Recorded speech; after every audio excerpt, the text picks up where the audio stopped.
I'm hoping that you will be encouraged. Whoever is listening will be encouraged to not give up, to stick it through, to get through the struggle. See struggle as a sign that you're on the right track. And remember, we do in order to feel. We don't feel in order to do. Today, you cannot be in business without having a website. Doing the certification process, really, you become your own coach, and you have to go through the process in order to be able to, walk the talk, so to speak. We need more coaches, and we need people who are ready to serve.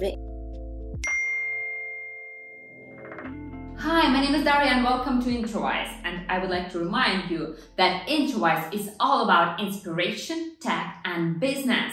And today you will get a surefire way how to choose the right online coaching niche for yourself. So with us is life coach and hypnotherapist Shelly Leonard. Hi Shelly. Thank you. I'm really happy to be here. Who are you in one word? Resilient.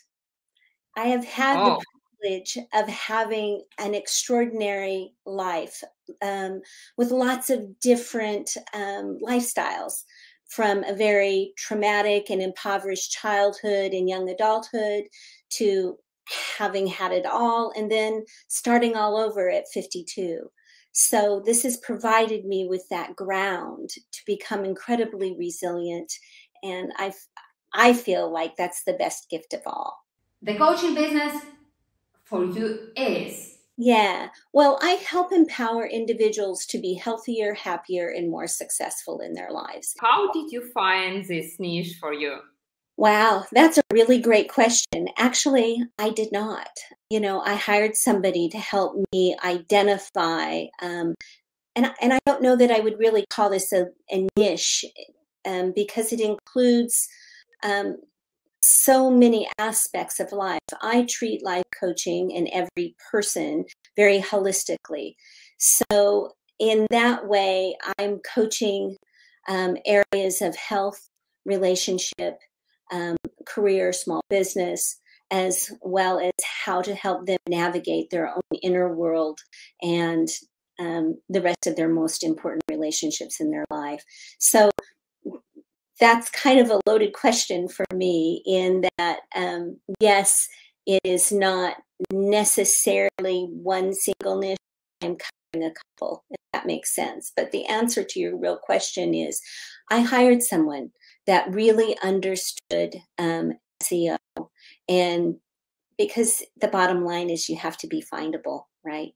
What is your favorite business advice? To be emotionally regulated and resilient. It is the best way for you to be open and curious and collaborate and creative. How should you work on your personality every day to be resilient?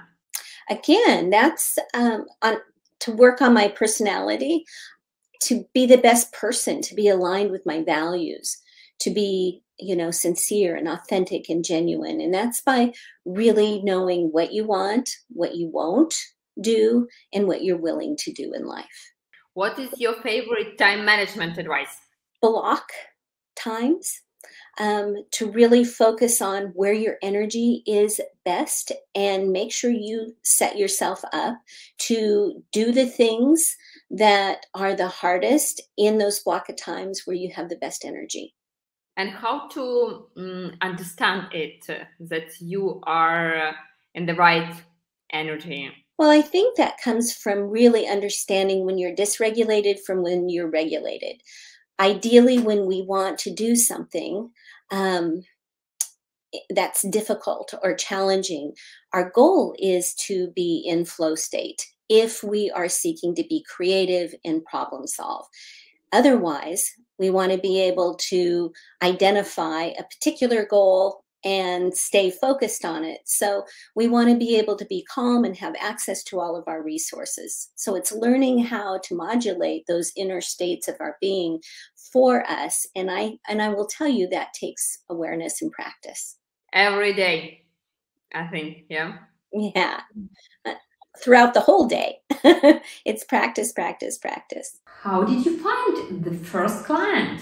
That's a great question. I was thinking about that. And I don't remember my first client. I'm really embarrassed to say that. What do you think? Certification for the coach is a significant thing. So could I be the coach without certification? Well, there's certainly individuals who understand many things in life without having this certification process. What life coaching certification does is it helps you develop a framework in order to be able to help people solve their problems in their life and to get pointed in the right direction. So, not everybody can figure out that framework on their own. I think the certification process really can set you up for success and reduce the learning curve, if you will. People usually ask themselves, how do you know what you're good at with no feedback? Or how do you monetize understanding and wisdom, which is the feedback I get? So there are questions that are really popular. So Shelley, how did you explore it in your business? Well, first of all, it wasn't my first business venture. So I had some level of confidence that I could go out and absolutely figure it out. So I trusted myself. And secondly, everything is feedback, everything in life. So you've got to be willing to get out there, stick your neck out, and give yourself a chance to learn. And if you adopt that way of looking at it, then you know that you're going to get better as you apply your time, effort, energy, and resources. And a good part of it is really trusting yourself. Besides, once you go through a certification process and you have this understanding and framework, you're already, like one step ahead of anybody who's never gone through it. So you have a way to guide them through it, and you just got to trust yourself. And I think the second answer to your question was, how do you monetize that? Right? And yes. That is to be findable. People have to know who you are and what you do, and you have to be findable. Does that make sense? Yeah, and if you don't have feedback, for example, from the scratch when you start your online coaching business, usually you don't have a lot of feedback from the audience. You're a stranger, you just start to be showing up on social media and so on. So how to not to lose this confidence that you could be the great specialist? Let's take time to be known to the people. So I think it's really important that you trust yourself and you just keep trying in business, they're always looking for that hockey stick curve. So a lot of things that you do early on are something that aren't easily measured. And you've got to just keep going and keep doing and keep going and keep doing. And at some point, you're going to start to get feedback. And again, I think even more important than this is that you trust yourself. If you're aligned within your integrity, you're putting yourself out there with your highest values, and you're making a priority to serve others, you're going to be a magnet to helping others. If you've identified a clear problem and you understand how to guide people to solve it, and you're really passionate about doing, and you keep putting yourself out there, then, they'll come. They will come. What questions are really the basic for entering the niche? I think the best question to ask yourself is, do I want to be talking about this in 5 years? Mm. Yeah. Do I want to be talking about this in 5 years? Does this interest me enough to be talking about it? And of course, I really am passionate about people and life and and how we are connected.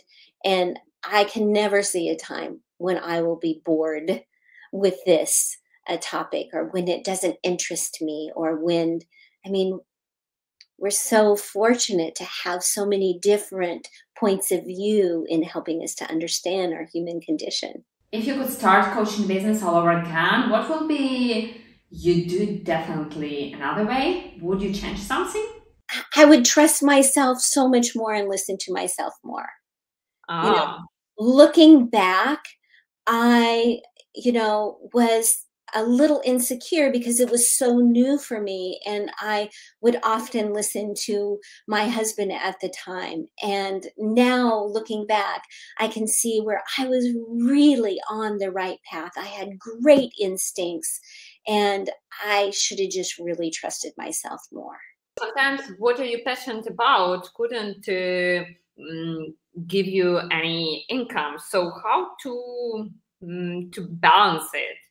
Yeah, well, I think there's a great big difference between identifying one's passion and also learning what problems that arise, right, that help other people improve their life.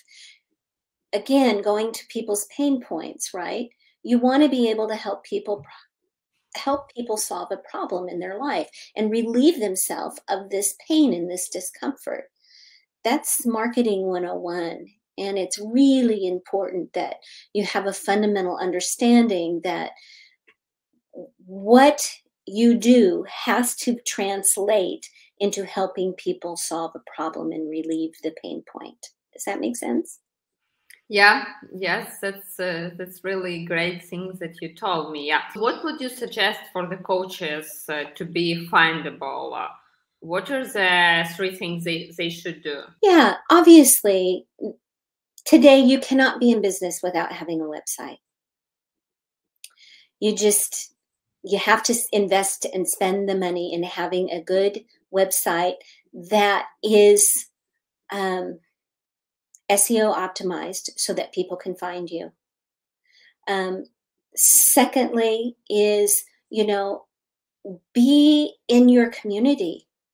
Your community needs you just as much as the rest of the world. And now today, thanks to COVID, even locals will meet you more virtually than at any other time. And third, I would say, absolutely have to have a social media presence. It just creates more confidence and another way for people to get a sense of who you are. And obviously, I think where we're really headed is start getting comfortable on camera and be willing to do videos, because this is just where we are. Yeah, but what do you think? What are the high ticket coaching niches in 2022 to enter? What would you suggest? I will say is the three top niches seem to be career, health, and then of course life coaching. If we are talking about life coaching, what will be the best niches to enter in 2022? I'm going to guess that health is really that place. And so that includes a lot of things, right? That can, for me, I've been rated the #1 mindfulness coach for the last 2 years by a different rating. Is the competition a problem or an advantage? See, that's a funny word. I think a lot of people are confused about the word competition. I love competitors. The more there is in the marketplace when it comes to business, the more awareness that we have about that particular need. So I don't spend my time comparing myself to what other coaches do. I'm really focused on providing that service that I know I'm best at providing. But as far as, competition out there. Number one, people are in need. We need more coaches, and we need people who are ready to serve and be authentic and to really listen and provide that care and compassion that allows that person to open the door to be honest with themselves so that they can start making better decisions in their life and taking better actions in their life. I'm hoping that you will be encouraged. Whoever is listening will be encouraged to not give up, to stick it through, to get through the struggle. See struggle as a sign that you're on the right track. And remember, we do in order to feel. We don't feel in order to do. And so struggle is just like lifting heavy weights on the inside. You know, on the outside, it's like lifting heavy weights on the inside. Where people could find you, Shelly? YourOnlineLifeCoach.com. Oh, I have the present for you. It's a free IntroWise page that I could help you to create. Would you like I do it for you? Sure, absolutely. Yeah, so this will be one more place where people could find you when they put your name. Perfect. Thank you. Yes.